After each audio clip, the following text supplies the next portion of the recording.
Hello dear students. Welcome to study bonds. आप सभी का बहुत बहुत स्वागत है हमारे इस यूट्यूब चैनल स्टडी बॉन्ड्स में। तो आज हम पढ़ने वाले हैं force and law of motion class 9th का, जो कि चैप्टर नंबर 9 है। एनसीईआरटी के अकॉर्डिंग पूरे चैप्टर को हम कवर करेंगे, है ना। और ये लेक्चर नंबर हमारा 1 है, जो कि फिजिक्स है ना। फिजिक्स का चैप्टर नंबर, ये चैप्टर 2 है एनसीईआरटी के अकॉर्डिंग। बाकी ऐसे एस चंद वगैरह से आप पढ़ेंगे तो उसमें कुछ और चैप्टर का नाम भी होगा और बहुत सारा चीज़ अलग होगा। तो चलिए हम लोग वीडियो को स्टार्ट करते हैं। तो आज हम पढ़ने वाले हैं, पहला टॉपिक हमारा आज है फोर्स, है ना। आज का हमारा पहला टॉपिक है फोर्स इस लेक्चर का, ठीक है। तो चलिए हम स्टार्ट करते हैं। क्या होता है फोर्स? बचपन से आप सभी ने सुना होगा फोर्स क्या होता है ना। फोर्स, ठीक है। What is force? तो चलिए हम बताते हैं आपको क्या होता है force. Force is a push और पुल इतना भी लिख सकते हैं आप। और अगर इसको आगे बढ़ाना है आपको तो इसके आगे भी लिख सकते हैं। डैट विच चेंज और try to change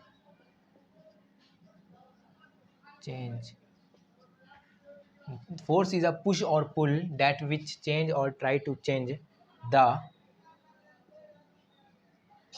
object motion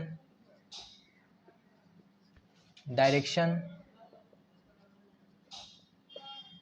and what shape, ठीक है। इसी को हम लोग बोलते हैं फोर्स। फोर्स क्या कर सकता है? फोर्स इज अ पुश और पुल डैट विच चेंज और try to change the object motion direction and shape. Force क्या कर सकता है? किसी भी ऑब्जेक्ट को पुश करने से क्या कर सकता है? छोटा कर सकता है। जैसे बलून को अगर हम का गोल है, उसको हमने पुश किया तो उसका शेप चेंज हो गया, है ना।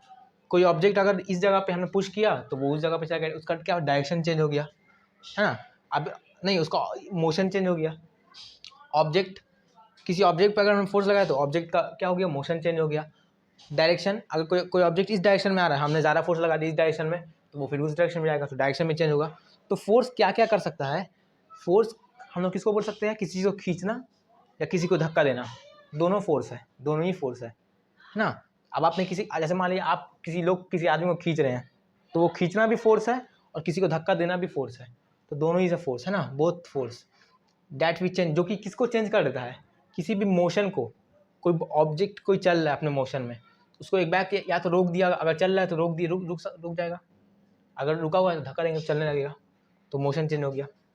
डायरेक्शन, नॉर्थ से आ रहा है, धक्का दे दी साउथ में तो साउथ में जाने लगेगा, है ना, ये भी फोर्स है। शेप चेंज हो जाएगा उसको पुश करने से, है ना, ठीक है।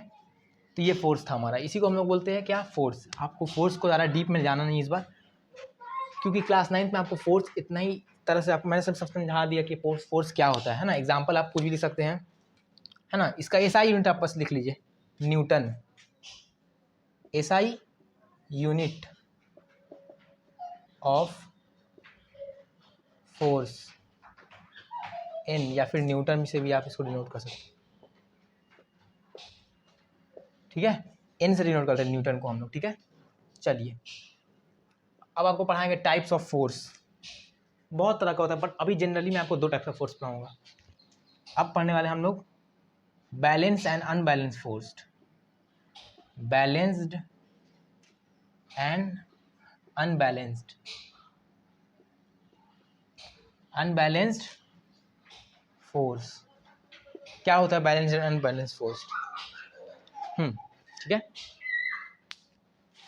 ठीक है। तो अब इसको आप आराम से लिख लीजिए एक बार, और मैं इसे इरेज करता हूँ। चलिए बढ़ते हैं अपने नेक्स्ट पार्ट की तरफ। Balanced and unbalanced force.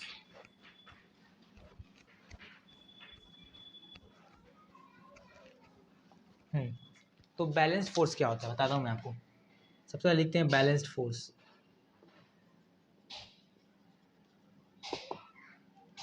Balanced force, FORC, sorry, ठीक है। तो क्या लिखेगा सबसे पहले? If the resultant, if the resultant force on body is zero, are called balanced force.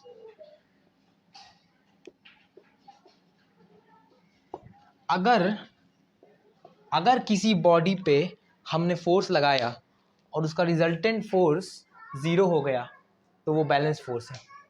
Okay, इसका मतलब मैं आपको बताता हूँ अभी कि हमने मान लीजिए एक बॉक्स हमारा है, ठीक है, ठीक है, बॉक्स है, इधर से 10 न्यूटन का फोर्स लगा और इस डायरेक्शन में 10 न्यूटन का फोर्स लगा, 10 न्यूटन का फोर्स लगा, ठीक है। तो ये बैलेंस फोर्स है कि अनबैलेंस फोर्स है, इसको बताना है आपको। मतलब ये किस तरह का फोर्स है, ये बैलेंस फोर्स है, ठीक है, ये है balanced force, because object is in where, object is in rest. Okay, क्योंकि इसका रिजल्टेंट फोर्स कितना है, रिजल्टेंट फोर्स इसका ज़ीरो हो गया। क्यों, why, what is the reason behind this? Only the one thing behind this is what, resultant force becomes zero, है ना, R F is equal to zero, resultant force is equal to zero. How resultant force because हमने पढ़ा था energy can neither be created not be destroyed during a chemical reaction, पढ़ा था हमने chemistry में, याद करिएगा आप।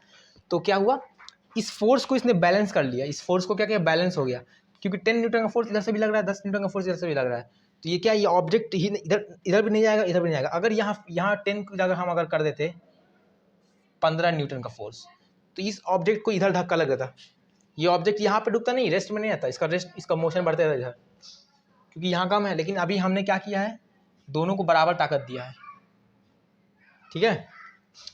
उस तरफ से कोई दो लोग 10-10 न्यूटन का फोर्स लगा रहे हैं और हम अकेले लगा रहे हैं 20 न्यूटन का फोर्स, तो जो ऑब्जेक्ट है वो रेस्ट ही में रहेगा, क्योंकि मैं अकेले लगा रहा हूँ 20 न्यूटन का फोर्स और उधर से 10-10 न्यूटन का दो लोग लगा रहे हैं, तो उधर भी 20 इधर भी 20, तो 20-20 न्यूटन का दोनों तरफ से फोर्स लग रहा है, तो ऑब्जेक्ट ना इधर आएगा ना इधर आएगा, ऑब्जेक्ट रेस्ट में रहेगा।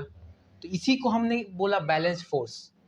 क्या गलत बोला, क्या गलत बोला, बैलेंस्ड फोर्स, जो फोर्स बैलेंस्ड रहे, है ना, मतलब कि जिसका रिजल्टेंट फोर्स जीरो नहीं आए, मतलब जीरो आए, उसको हम लोग क्या बोलते हैं, बैलेंस फोर्स, है ना, इसी को बोलते हैं रिजल्टेंट फोर्स।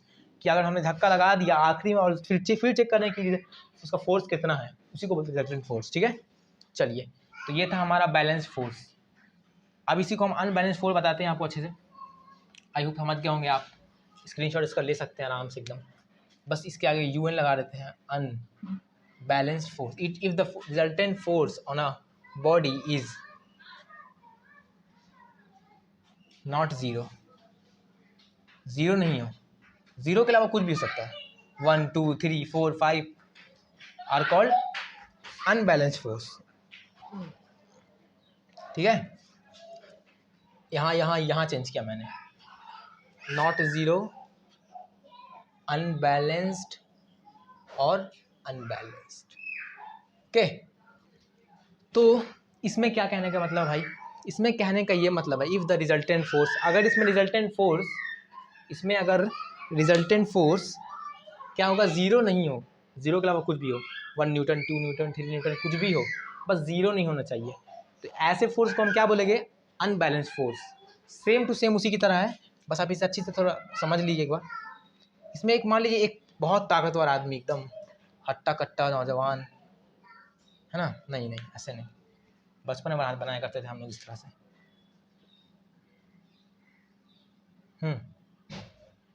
बहुत गुस्सा में है, ठीक है, बोला आज तो तोड़ देंगे, है ना, आज तो तोड़ देंगे,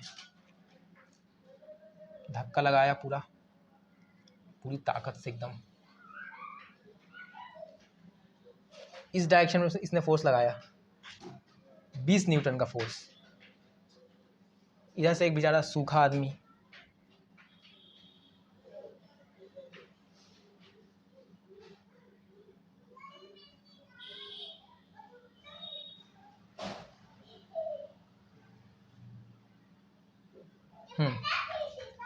इसने भी लगाया फोर्स 10 न्यूटन का। तो अब आपको डिसाइड करना है कि रिजल्टेंट फोर्स क्या होगा।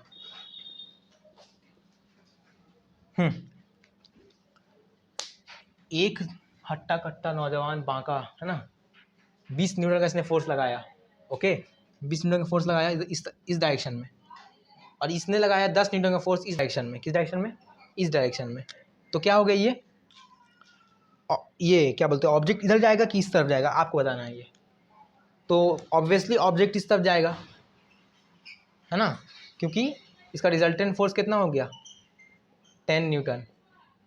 10 से 10 न्यूटन तो कट गया, 10 न्यूटन से 10 न्यूटन तो कट गया। कितना हो गया रिजल्टेंट फोर्स? 10 हो गया ना, क्योंकि 10 न्यूटन इसका इधर लगा और 10 न्यूटन उसका इधर लगा, मैनेज हो गया। लेकिन इसका 10 न्यूटन फोर्स भारी पड़ गया उसके ऊपर। तो कुछ देर बाद ऑब्जेक्ट पता चलेगा यहाँ पे है, तो यहाँ पे होगा। और ये जो बेचारा हत्ता कट्टा है नौजवान, ये पीसा होगा यहाँ पर, है ना। तो ये इसका क्या होगा, रिजल्टेंट फोर्स। ठीक है, तो ये था इसका अनबैलेंस्ड फोर्स। ठीक है, आप समझ चुके होंगे अनबैलेंस्ड फोर्स क्या होता है और रिजल्टेंट फोर्स कैसे निकलता है, ये भी आप समझ चुके होंगे, है ना। तो इस तरह से निकलता है अनबैलेंस्ड फोर्स, रिजल्टेंट फोर्स। ठीक है, इसका न्यूमेरिकल वगैरह मैं भी आपको कराऊंगा, पर अभी आपको बैलेंस फोर्स आप समझ चुके हैं, अनबैलेंस फोर्स समझ चुके हैं, फोर्स क्या होता है वो भी आप समझ चुके हैं। और अब मैं बताऊंगा आपको आगे इसका नेक्स्ट कि क्या होता है मोमेंटम, क्या होता है इम्पल्स, क्या होता है ये। तो चलिए इसे इरेज करते हैं हम। ठीक है, इसका स्क्रीनशॉट आराम से आप ले लीजिए। चलिए,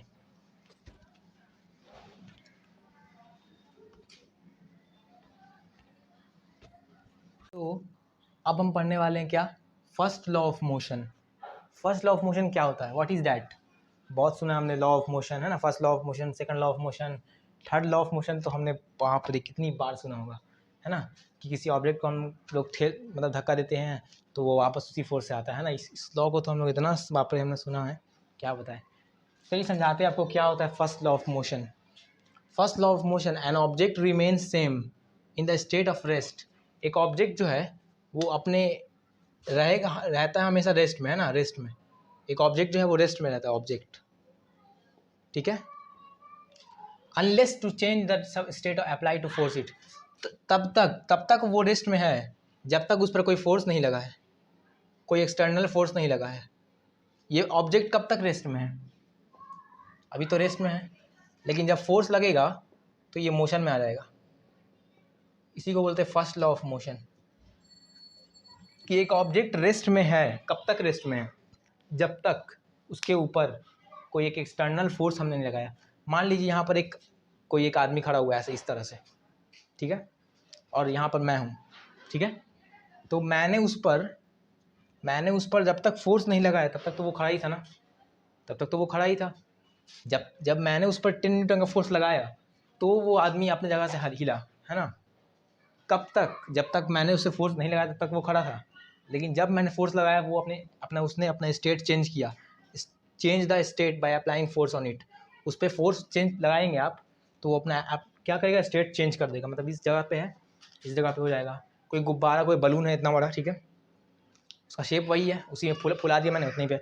लेकिन जब तक हमने उस पर एक एक्सटर्नल फोर्स लगा उसको पिचकाया नहीं तब तक वो तो वहीं पे था। तो इसी फोर्स को हम लोग क्या बोलते हैं, फर्स्ट लॉ ऑफ मोशन। इसी मोशन को क्या बोलते हैं हम लोग, फर्स्ट लॉ ऑफ मोशन, है ना। कि कोई भी ऑब्जेक्ट है अनलेस और अनटिल उस पर जब तक फोर्स नहीं, एक एक्सटर्नल फोर्स नहीं लगाया जाए, है ना, जिससे क्या हो उसका मोशन चेंज हो जाए, उसी को बोलते हैं हम लोग फर्स्ट लॉ ऑफ मोशन। चलिए अब बढ़ते हैं एक लास्ट टॉपिक की तरफ जो कि हमारा है क्या, इनर्शिया, है ना। क्या होता है इनर्शिया, उसके बारे में पढ़ेंगे अभी हम लोग, है ना।